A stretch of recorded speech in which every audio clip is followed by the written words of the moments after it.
Ömrü boyu bir-birine məhəbbətle baksınlar. Məhəbbət olan yerde sevinç var. Məhəbbət olan yerde xoşbəxtlik var. Şair güzel deyir. Ömrün xəlbirində tez elənərsən. Dolanda ürəyə, gözə, məhəbbət. Bahar suları tək təzələnərsən. Güləndə ürəkdə təzə məhəbbət. O şehli ətirli gül gönçəsidir. Könül duygusunun en incəsidir.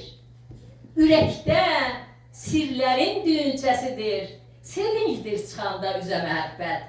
Bəli əzizlərim, arzum budur. Daima o qədər ürəyinizdə məhəbbət olsun ki, bu sevinç sizin üzünüzdə əks olunsun. Günəş şüası kimi məhəbbətiniz daima parlasın əzizlərim.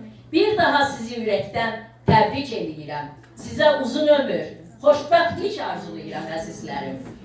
Dear friends, dear relatives and the guests, today special day for our life. Today we celebrate our princess, the queen of tonight, Aysel Hanım's henna party. Aysel and Danar Bey, they met each other, they loved each other, and we need to wish them lifetime of happiness and the love that grows stronger with each passing day.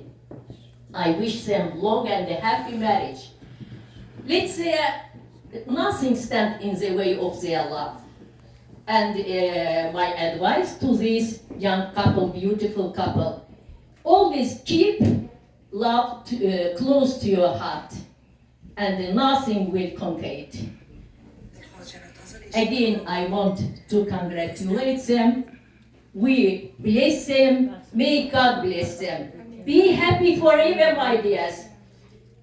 Now I want to invite our princess and today's queen, Aysel Hanım, to the party. Let's applaud loudly. Dostlar, gelin güzelimiz, kraliçamız, şahzademiz Aysel Hanım'ı ince belli musikisinin sedaları altında meclise davet edək. Buyurun, ince belli musikisi çalınsın. Gelin gelir, yol verin, alkışı bol eyleyin. Gelinin yolu gül olsun, saçları sümbül olsun. Yüzünde yaz çiçeği, yüzünde yaz çiçeği, gönlünde bahar çiçeği. Aziz geldiniz meclise gelin, gel onu alkışlayak. Bari sene yar olsun, ömrün yaz bahar olsun. Gelin gittiği oğlan, sene tacidar olsun. Güzel gelin, aydan gelen ay gelin. Sen güzelsen, ay gelin. Gelin benim incemi, dodakların gönçemi. Bu güzel kına gecesi, söyle yüreğince mi? Yüzüne bak, çiçek gibi, güller açmış sana gelin.